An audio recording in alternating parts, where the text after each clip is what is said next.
नमस्कार दोस्तों, हम कहानी के माध्यम से आप सभी देशवासियों को ब्रिटिश भारत की शाही सभा दिल्ली दरबार 1877 तथा 1903 का इतिहास सुनाना चाहता हूं, तो शुरू करते हैं। दिल्ली दरबार भारत के वायसराय द्वारा आयोजित एक भव्य समारोह था जो महाराजा अथवा महारानी के राज्याभिषेक के अवसर पर मनाया जाता था। अतः इसे राज्याभिषेक दरबार भी कहा जाता था। दरबार एक फारसी शब्द है जिसे अंग्रेजों ने मुगलों के माध्यम से अपनाया था। इसका निहित अभिप्राय भारत के लोगों के समक्ष मुगलों के उत्तराधिकारी के रूप में दिखाई देना था। दिल्ली दरबार 1877 सन 1876 में महारानी विक्टोरिया ने ग्रेट ब्रिटेन एवं आयरलैंड की रानी के अतिरिक्त भारत की महारानी की पदवी ग्रहण की। उनकी ओर से वाइसराय लॉर्ड लिटन को संपूर्ण भारत में इसकी घोषणा करने के लिए कहा गया। इस प्रयोजन से उन्होंने 1 जनवरी 1877 को दिल्ली में एक शाही सभा का आयोजन करने का निर्णय लिया। इस ऐतिहासिक सभा में सभी राज्यपालों, उपराज्यपालों, शासन प्रमुखों, सत्तारूढ़ सामंतों, राजाओं एवं रायसों को आमंत्रित किया गया। इस समारोह की भव्यता का पता इस बात से चलता है कि इसमें वाइसराय ने जितने लोगों के उपस्थित होने का अनुमान लगाया था, उससे भी अधिक लोगों ने समारोह में हिस्सा लिया। इस सभा का आयोजन खुले मैदान में लगे मंडपों में हुआ। मंडप में आगमन पर वाइसराय का शाही सलाम के साथ स्वागत हुआ एवं वे बीच में स्थित वाइसराय सिंहासन पर बैठ गए। राज्यपाल, शासन प्रमुख, सत्तारूढ़ सामंत, भारतीय मूल के सामंत एवं अन्य उच्च अधिकारी सिंहासन की ओर मुंह करके एक अर्धगोलाकार के रूप में बैठ गए। सभा में उद्घोषणा पहले अंग्रेजी में और फिर उर्दू में पढ़ी गई और इसके बाद 101 तोपों की सलामी दी गई। इसके बाद वाइसराय ने सभा को संबोधित किया और महारानी की ओर से प्रत्येक राजा को एक स्वर्ण पदक एवं एक पताका प्रदान किया गया। स्वर्ण पदक पर एक ओर महारानी की प्रतिमा उत्कीर्ण की गई थी, दूसरी ओर अंग्रेजी, उर्दू एवं हिंदी में एक अभिलेख था जिसमें विक्टोरिया भारत की महारानी 1 जनवरी 1877 लिखा था। पताका पर एक ओर राजाओं के आयुधांक एवं दूसरी ओर एक अभिलेख था जिसमें लिखा था कि यह भारत की महारानी की ओर से एक भेंट है। इस दरबार में 2 महत्वपूर्ण निर्णय लिए गए। प्रीवी काउंसिल का गठन किया गया। वाइसराय एवं अन्य राजाओं के लिए तोपों की सलामी की संख्या रखी गई। ब्रिटिश भारत में महामहिम रानी एवं महारानी के लिए 101 और भारत के वाइसराय के लिए 31 तोपों की सलामी तय थी। भारत के अन्य प्रभावशाली राजाओं को उनके अंग्रेज के संबंध के अनुसार 21, 19, 17, 15 एवं 9 तोपों की सलामी दी जाती थी। दिल्ली दरबार 1903 दूसरी दिल्ली दरबार 1903 में आयोजित किया गया और यह केवल एक सभा नहीं परंतु एक भव्य समारोह था जिसमें प्रत्येक व्यक्ति हिस्सा लेना चाहता था। यह दरबार एडवर्ड 7 के पदारोहण के अवसर पर हुआ था। एडवर्ड 7 के पदारोहण के अवसर पर हुआ था। महाराज एडवर्ड 7 के आदेश पर ड्यूक ऑफ कनाट ने इसमें हिस्सा लिया था।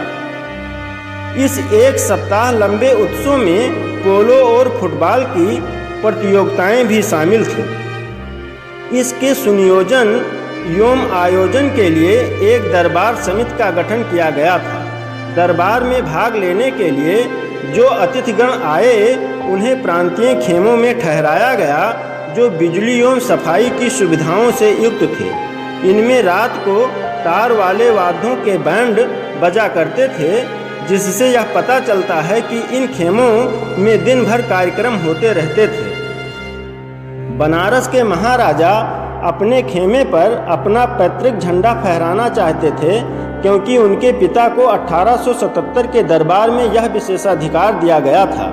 उन्हें वही विशेषाधिकार चाहिए था जिसे दरबार समिति ने उन्हें प्रदान किया था। इस दरबार की बहुप्रतीक्षित कार्यक्रम शाही राजकीय प्रवेश था। शाही जुलूस को देखने के लिए भारी संख्या में लोग एकत्रित हो गए थे। इस दरबार में जुलूस 29 दिसंबर 1902 को निकलना नियत किया गया था। इसका आरंभ वायसराय के बैंड स्टेशन पर आने पर हुआ, जहां बैंड ने अपना राष्ट्रीय गीत बजाया। उनका सत्तारूढ़ सामंतों एवं अन्य उच्च अधिकारियों द्वारा स्वागत एवं अभिनंदन किया गया। इसके बाद इस समारोह के मुख्य अतिथि कर्नाटक के ड्यूक एवं डचेस का आगमन हुआ।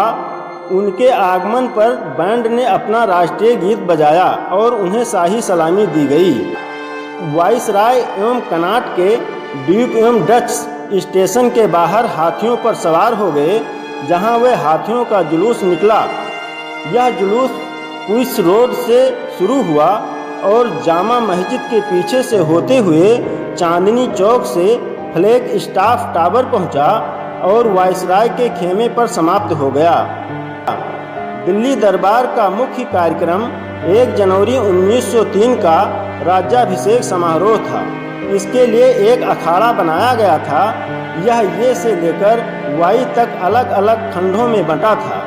इसमें पदक्रम के आधार पर सीटें पहले से ही तय कर दरबार के अलग अलग अतिथियों को बांट दी गई थी।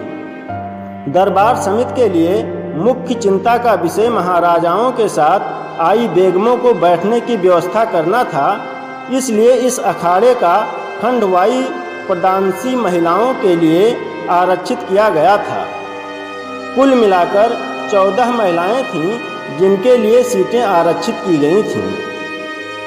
1903 का दरबार ही एकमात्र दरबार था जिसमें निम्नलिखित 2 मुख्य कार्यक्रम आयोजित हुए थे। कला प्रदर्शनी। इस प्रदर्शनी में निदेशक एवं सहायक निदेशक ने पूरे भारत का दौरा किया और सर्वोत्तम स्थानीय निर्माताओं से संपर्क बनाया। प्रदर्शकों को उचित नामपत्र, टिकट एवं चालान दिए गए जो उन्हें सामानों के साथ भेजने थे। इन सामानों को घटी हुई दरों पर रेल से दिल्ली लाया गया। कुदेसिया बाग में एक भवन का निर्माण किया गया जिसे प्रदर्शनी के समाप्त होने पर गिरा दिया गया। सारा सिनिक शैली और भित्ति चित्र एवं टाइल के नाम से सुसज्जित इस भवन में 4 अनुभाग थे। मुख्य अथवा बिक्री दीर्घा, ऋण संग्रह दीर्घा, आभूषण प्रांगण, शिल्पकार दीर्घा एवं कार्यशाला।